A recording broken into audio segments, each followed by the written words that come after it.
Good morning, dear students. Welcome to Gyan Kalp. It is the next video for communication classes. अभी तक हमने जितने videos दिए आपको उसमें हमने डिस्कस किया how to make a sentence कैसे बनाया जाए, इस पे डिस्कशन चल रहा था।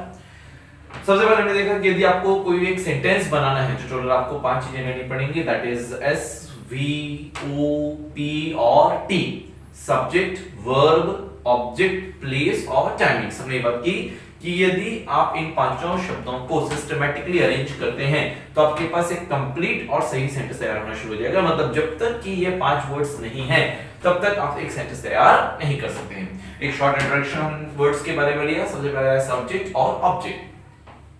सब्जेक्ट मतलब वे सारे के सारे वर्ड, नाउन या प्रोनाउन जो सेंटेंस में हो रहे काम को करते हैं, वाक्य का सब्जेक्ट कहलाते हैं। परंतु वे सारे के सारे वर्ड जो सेंटेंस में हो रहे काम को नहीं करते हैं, वाक्य का ऑब्जेक्ट कहलाते हैं। काम किया तो सब्जेक्ट, काम नहीं किया तो ऑब्जेक्टिव कैटेगरी में रखा जाएगा। हमारे पास टोटल 7 सब्जेक्टिव फॉर्म्स हैं, I, we, you, he, she, it और दे, और इनके 7 ऑब्जेक्टिव फॉर्म्स हैं, आई का मी, वी का अस, यू का यू, ही का हिम, शी का हर, इट का इट और दे का दैट। इन्हें हमने 3 फैमिलीज में बांटा, मैं का परिवार, तुम का परिवार और उसे का परिवार। मैं में 2 लोग हैं, आई और मी, तुम में 2 लोग हैं, यू और यू, उससे में थोड़े ज्यादा लोग हैं, ही, शी, इट और दे, हिम, हर, इट और देम। यदि ये सारे के सारे हिंदी वर्ड्स काम को करते हैं तो इनके लिए सब्जेक्टिव फॉर्म लगाना है, काम नहीं करते हैं तो ऑब्जेक्टिव फॉर्म लगाना है। सब्जेक्ट और ऑब्जेक्ट्स को पढ़ने के बाद next we started verb. Verb में बहुत डिटेल्स में चर्चा नहीं हुई। सबसे पहले हमने देखा पूरी भाषा में वर्ब को 3 हिस्सों में बांटा गया है, बी वर्ब, पॉजेसिव वर्ब और एक्शन वर्ब। बी वर्ब में 6 वर्ड्स आते हैं, is, am, are, was verb और बी। पॉजेसिव में हैव, हैज और हैड, और इसके अलावा जितने बचे वो सारे के सारे एक्शन वर्ब की कैटेगरी में रखे जाते हैं। जो भी एक्शन को रिप्रेजेंट करेंगे वो एक्शन वर्ब कहलाएंगे। इतना पढ़ने के बाद में फिर और आगे बढ़े तो हमने उन्हें 3 हिस्सों में बांटा, प्रेजेंट टेंस की वर्ब, पास्ट टेंस की वर्ब और फ्यूचर टेंस की वर्ब। फिर उन्हें हमने 5 भागों में बांटा, first form, second form, third form, S form और आईएनजी फॉर्म, एंड लास्ट में फिर 2 हिस्सों में बांटा, सिंगुलर वर्ब और प्लूरल वर्ब। इतना पढ़ने के बाद फिर और आगे बढ़े तो नेक्स्ट वीक प्लेस को हमने स्किप कर दिया क्योंकि प्लेस में पढ़ने के लिए कुछ भी नहीं था। इन द लास्ट क्लास हमने देखा टी फॉर टाइमिंग्स। टाइमिंग्स हमेशा सेंटेंस के लास्ट में लगाए जाएंगे और असेंडिंग ऑर्डर में, बढ़ते क्रम में, छोटा टाइम पहले और बड़ा टाइम बाद में। हमने आपको छोटी सी टाइमिंग लिस्ट भी दी थी कि आपके पास कितने टाइमिंग वर्ड्स हैं, उन्हें किन सीक्वेंस में किन प्रीपोजिशन के साथ यूज किया जाना चाहिए। तो एक बार यदि आपने उनका अच्छे से तैयार कर लिया तो टाइमिंग को लेकर कोई इश्यूज नहीं आते हैं।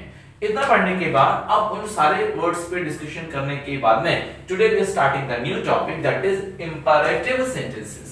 इंपैरेटिव सेंटेंस का मतलब होता है आदेशात्मक वाक्य।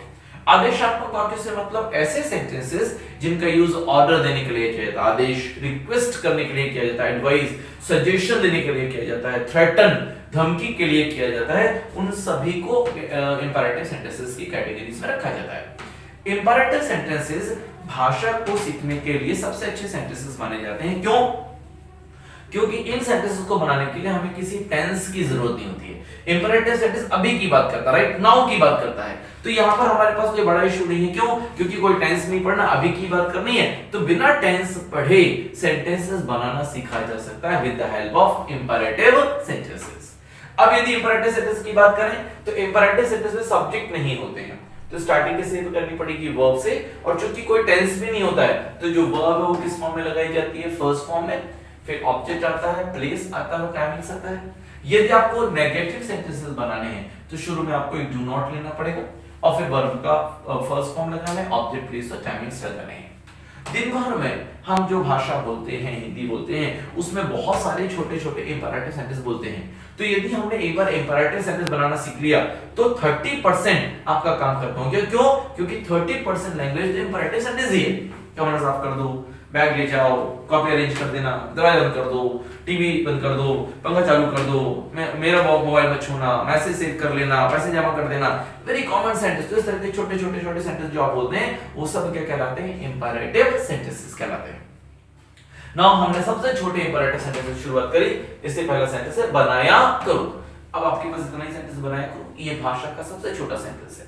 इससे छोटा सेंटेंस नहीं होता। बनाया करो मतलब कोई काम है, तो बनाया करो ये पूरी की पूरी क्या हो जाएगी? वर्ब। इंग्लिश में वो सबसे पहले लगाई जाएगी, किस फॉर्म में लगाई जाएगी, फर्स्ट फॉर्म में। तो बनाया करो के लिए आपने लिख दिया मेक, बस इससे छोटा सेंटेंस नहीं होता। अब आप बोलो बनाया करो, बनाओ, बना देना, बना लो, जो भी आप बोले, इंग्लिश में तो उसके लिए क्या लगेगा, मेक ही लगेगा। और आगे बढ़े, आपने कहा चाय बनाया करो, हमेशा आखिरी से शुरू करें, आखिरी में जाए बनाया करो, ये क्या हो जाएगी वर्ब। अब चाय जो है वो बनाने का काम नहीं करेगी, चाय तो बनाई जाएगी। अच्छा, ये बात आप बहुत अच्छे से जानते हैं कि चाय नाम की कोई जगह नहीं होती है और चाय नाम का कोई टाइम नहीं होता है, मतलब चाय कम से कम प्लेस और टाइम तो नहीं है। तो चाय या तो सब्जेक्ट होगी या ऑब्जेक्ट होगी। अब चाय यदि खुद बनाने का काम करने लगे तो चाय सब्जेक्ट हो जाएगी, पर चाय जो है बनाने का काम नहीं करेगी, चाय तो बनाई जाएगी। जो बनाएगा वो सब्जेक्ट, तो चाय क्या हो जाएगी, ऑब्जेक्ट। इंग्लिश में वर्ब पहले और ऑब्जेक्ट बाद में। तो बनाया करो के लिए आपने क्या लगाया, मेक, और क्या बनाना है, टी। तो मेक टी, दो चीजें हो गई, तो ये हो गई वर्ब और ये हो गया ऑब्जेक्ट। और आगे बढ़े, आपने कहा किचन में चाय बनाया करो, फिर आखिरी में जाइए, सबसे पहले बनाया करो, ये क्या हो जाएगी वर्ब। क्या बनाया करो, चाय, ये क्या हो जाएगी ऑब्जेक्ट। कहां पर, किचन में, ये हो जाएगा प्लेस। अब सबसे पहले आपने वर्ब लगाई, तो बनाया करो के लिए क्या हो जाएगा, मेक। क्या मेक करना है, टी। कहां पर, किचन में। अभी हमने प्रीपोजिशंस आपको नहीं पढ़ाई हुई है, पर अभी जो जो वर्ड्स आते हैं उन पे हम डिस्कशंस कर सकते हैं। हिंदी में हमेशा शब्द पहले होते हैं और प्रीपोजिशंस बाद में, पर इंग्लिश में उल्टा चलता है, प्रीपोजिशंस पहले और शब्द बाद में। अभी जैसे मैं आया तो दो वर्ड तो जनरली आपको पता है कि जब भी मैं मिले तो क्या लगा दें, इन, और जब भी पर मिले तो क्या लगा दें, ऑन। ये दो वर्ड तो आप कम से कम यूज कर ही सकते हैं। तो किचन में के लिए इन पहले आ जाएगा, तो इन द किचन, तो ये हो जाएगा भाई प्लेस। तो ये हो गया वर्ब, ये ऑब्जेक्ट और ये प्लेस। और आगे बढ़े, रोज सुबह किचन में चाय बनाया करो, फिर लास्ट में जाइए, बनाया करो, ये क्या हो जाएगी वर्ब। क्या बनाना है, चाय, ये क्या हो जाएगा ऑब्जेक्ट। कहां पर, किचन में, ये हो जाएगा प्लेस, और रोज सुबह, ये पूरा का पूरा हो जाएगा टाइम। अब सबसे पहले आपने वर्ब लगाई, तो बनाया करो के लिए क्या हो जाएगा, मेक। क्या मेक कर रहे हैं, टी। कहां पर, किचन में। हिंदी में शब्द पहले, प्रीपोजिशंस बाद में। इंग्लिश में प्रीपोजिशंस पहले और शब्द बाद में। तो इन द किचन, कब, रोज सुबह। हमने जिस हिसाब से बोला था टाइमिंग्स आखिरी में आएंगे और असेंडिंग ऑर्डर में, मतलब बढ़ते क्रम में आएंगे, छोटा टाइम पहले और बड़ा टाइम बाद में। तो सुबह के लिए हो जाएगा इन द मॉर्निंग और रोज के लिए डेली या एवरीडे। तो make tea in the kitchen in the morning daily या एवरी मॉर्निंग भी आप कर सकते हैं। तो likewise we can make a complete sentence with the use of arrangement, verb, object, place और timings। तो ये तो हमने अभी एक एक टुकड़े जोड़कर आपको सेंटेंस बनाए। आप कुछ मिक्स्ड सेंटेंस देखिए, जैसे शाम को कूलर में पानी भर देना। अब ऐसे जैसे आपको बहुत दिक्कत जाती है, अरेंज करते नहीं आ रहा है, दिक्कत हो रही है, तो आप क्या करें, इसे छोटे छोटे टुकड़ों में पहले बांट लें और फिर हर एक टुकड़े को अरेंज करें इनिशियल लेवल पर। जब धीरे धीरे आपकी कमांड आने लगे, आपको लगे कि हाँ अब हमसे बनने लगा, परफेक्शन आने लगा, तो बार बार फिर उसे बांटने की जरूरत आपको नहीं पड़ेगी।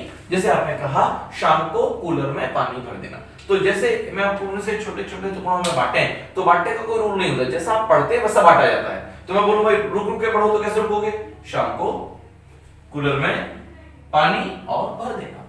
अब आखिरी में जाएगी भर देना, ये क्या हो जाएगी वर्ब। आपको बहुत दिक्कत है तो जो टुकड़ा जहां उसकी इंग्लिश वही लिख दो। जैसे भर देना, तो ये दो वर्ड नहीं कि भरना और दे देना, ऐसा नहीं बोल रहा। भर देना मतलब सिर्फ भरने की बात हो रही है। तो भरने के लिए आपने क्या लगा दिया, फिर क्या भरना है भाई, पानी। तो ये अब देखिए पानी जो है भरने का काम नहीं करेगा, पानी तो भरा जाएगा, जो भरेगा वो सब्जेक्ट, तो पानी क्या हो जाएगा ऑब्जेक्ट। पानी के लिए आपने लगा दिया वाटर। कहां पर, कूलर में। हिंदी में शब्द पहले, प्रीपोजिशन बाद में, पर इंग्लिश में प्रीपोजिशन पहले और शब्द बाद में। तो मैं के लिए पहले इन आ जाएगा, तो कूलर में के लिए इन द कूलर। और कब, शाम को, शाम को ये टाइम है तो इसके लिए आपने लगा दिया इन द इवनिंग। ये एक और तरीका है इनिशियल लेवल पर कि क्या करो, जो टुकड़ा जहां है उसकी इंग्लिश वहीं लिखो, फिर अरेंज करो। अब सबसे पहले वर्ब आएगी, तो आपने लगाया क्या, फिल। क्या फिल करना है, वाटर। कहां पर, इन द कूलर। कब, in the evening. Fill water in the cooler in the evening. तो वर्ब, ऑब्जेक्ट, प्लेस और टाइमिंग्स। तो इस तरह से एक एक वर्ड को अरेंज करते जाएं तो आपके पास एक कंप्लीट और सही सेंटेंस तैयार होना शुरू हो जाएगा। जैसे कल ऑफिस में मुझसे मिल लेना। मैं वही बोलूंगा कि पहले छोटे छोटे टुकड़ों में बांटें और फिर अरेंज करें। तो क्या हो जाएगा, कल ऑफिस में मुझसे और मिल लेना। सबसे पहले आखिरी में जाइए क्योंकि आखिरी में आपको वर्ब मिलेगी, तो मिल लेना ये क्या हो जाएगी वर्ब। अब ये दो शब्द नहीं कि मिलना और ले लेना, ऐसा आप नहीं बोल रहे हो। मिल लेना मतलब सिर्फ मिलने की बात की जा रही है, तो मिलने के लिए वर्ब क्या हो जाएगी बी। मुझसे मिल लेना मतलब मैं मिलने का काम नहीं करूंगा, मुझसे तो मिला जाएगा, जो भी मिलेगा वो सब्जेक्ट, तो मैं क्या हो जाऊंगा ऑब्जेक्ट। अब मुझसे मतलब दो है, या तो आई लगेगा या मी लगेगा। अब यदि मैं मिलने का काम करूंगा तो क्या हो जाएगा आई, पर मैं मिलने का काम करूंगा मुझसे तो मिला जाएगा, तो मैं ऑब्जेक्ट हूं, इसलिए यहां पर मुझसे के लिए क्या लगाना पड़ेगा। ऑफिस में ये जगह हो जाएगी, तो ऑफिस में के लिए आप क्या बोलेंगे इन द ऑफिस, और कल आने वाला है तो टुमारो, इनके ऊपर इंग्लिश है। अब सबसे पहले क्या आ जाएगी वर्ब लगाइए, तो आपने क्या लगाया मीट, वर्ब हो गई। फिर ऑब्जेक्ट है मुझसे, तो ऑब्जेक्ट हो जाएगा मी। कहां पर ऑफिस में, इन द ऑफिस। और कल की बात करेंगे तो आने वाला कल है, तो दैट शुड बी टुमारो। तो ये टाइमिंग हो जाएगा आपके पास। तो वर्ब, ऑब्जेक्ट, प्लेस और टाइमिंग्स। तो पूरी भाषा में जब भी सेंटेंस बनाने की बात आएगी, जहां भी सेंटेंस बनाने की बात आएगी, जो भी सेंटेंस बनाने की बात आएगी, बेसिक पैटर्न क्या है, वर्ब लगाइए, ऑब्जेक्ट लगाइए, प्लेस लगाइए, टाइमिंग्स लगाइए। सेंटेंस में धीरे धीरे करके आइडेंटिफाई करना शुरू करें, उन्हें छोटे छोटे टुकड़ों में बांटना शुरू करें और फिर अरेंज करना शुरू करें। अब इसके बाद वाला जो हम वीडियो लेंगे उसमें भी आपको कुछ इंपरेटिव सेंटेंस एक्सप्लेन करेंगे, थोड़े और बड़े साइज के सेंटेंस रहेंगे, उसमें कुछ और रूल्स ऐड ऑन हो जाएंगे, तो वो सेंटेंस आपको एक बार और एक्सप्लेन करेंगे। तो 8-10 सेंटेंस हम बोर्ड पर और बनाएंगे, फिर आपको हम कुछ एक्सरसाइज देंगे। तो फिर इसके बाद नेक्स्ट जो वीडियो, उसके बाद जितने वीडियोस हैं उसमें क्या हो जाएगा, पहले आपको एक वीडियो में सिर्फ एक्सरसाइज मिलेगी, बहुत सारे सेंटेंस मिलेंगे लिखे हुए, वो सेंटेंस पहले आपको घर पर बनाने हैं, और फिर उससे रिलेटेड वीडियो देखना है कि उन सेंटेंस का ट्रांसलेशन क्या था या कैसे अरेंज करना था।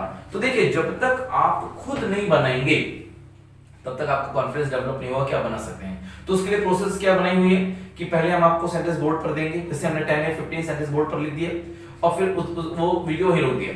उसके बाद आप उन सेंटेंस को पहले अपने मोबाइल से कॉपी में ले लीजिए, लेने के बाद उनको खुद ट्रांसलेट कीजिए। ट्रांसलेट करने के बाद उसके बाद वाला नेक्स्ट वीडियो देखिए, तो उन सेंटेंस का एक्सप्लेनेशन आपको नेक्स्ट वीडियो में मिलेगा, तो फिर आप मैच कर पाएंगे कि कहां आपने गलत किया और कहां आपने सही किया, बिकॉज आप क्लास में तो है नहीं। तो फिर how to solve the problems, तो बेस्ट वे यही है कि पहले बनाइए और उसके बाद यदि आप ऐसा नहीं करेंगे then you can not get the confidence कि आपको खुद बनाते बनता है। तो अब अगला पूरा ऐसा ही प्रोसेस चलने वाला है कि यू गेट द सेंटेंसेस, उनका फिर डिस्क्रिप्शन मिलेगा और डिस्क्रिप्शन से आप मैच कर पाएंगे कि सही है या गलत है। तो आज कितने रहेगा, नेक्स्ट वीडियो में we go for with some more sentences regarding imperative sentences. Thank you.